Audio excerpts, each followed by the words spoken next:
कल हमने एक वीडियो डाली है, क्या दिवाली के दिनों में जुआ खेलना चाहिए? तो हमने लिखा है हाँ खेलना चाहिए। आश्चर्य हो रहा है ना? क्या दिवाली के दिनों में जुआ खेलना चाहिए? हाँ खेलना चाहिए। क्यों खेलना चाहिए?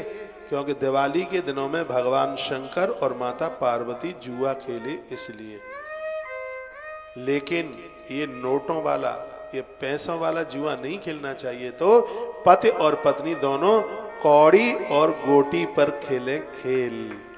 कभी पति जीते तो पत्नी हारे, कभी पत्नी जीते तो पति हारे। दोनों एक दूसरे के सामने जीते।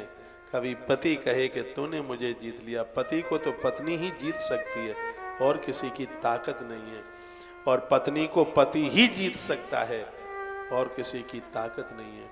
हम लोग बहुत विरोधी हैं इस जुए के, जो लोग इस जुआ को खेलते हैं।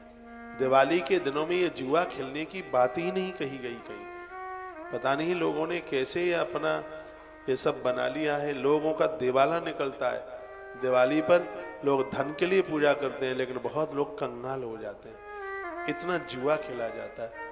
लोगों को बताइए कि उसमें लिखा कुछ और है, इन्होंने बना कुछ और लिया। उसमें कौड़ी की बात कही है, उसमें गोटी की बात कही है, और इसमें पति पत्नी के अलावा और किसी को जुआ खेलने की बात ही नहीं कही गई है। वो उस दिन कहते हैं कि तूने मुझे जीत लिया, पत्नी कहती है कि साहब तुमने मुझे जीत लिया। दोनों एक दूसरे के लिए समर्पित हो जाए, ऐसी हार जीत का वर्णन उसमें किया गया। कल मैंने पद्म पुराण से श्लोक बोल बोल के वीडियो डाली है, इसको आप जरूर सुनिए। तो ये जुआ ना खेलें जिसमें लोगों की बर्बादी हो रही है। हम जैसे लोगों का जन्म ही ग्रंथ के सिद्धांतों को लोगों के पास तक पहुंचाने के लिए जन्म ही हुआ है। एक एक बात को बहुत प्रमाण के साथ में। पीली कौड़ी का पूजन करना दिवाली की रात्रि को, धनतेरस के दिन, और जिस दिन पूजा होगी भगवान गोवर्धन नाथ श्री गिरिराज जी की, तत्पश्चात उस कौड़ी को अपने कोष में रखना, तिजोरी में रखना। आपके घर में धन की आवक कम नहीं होगी।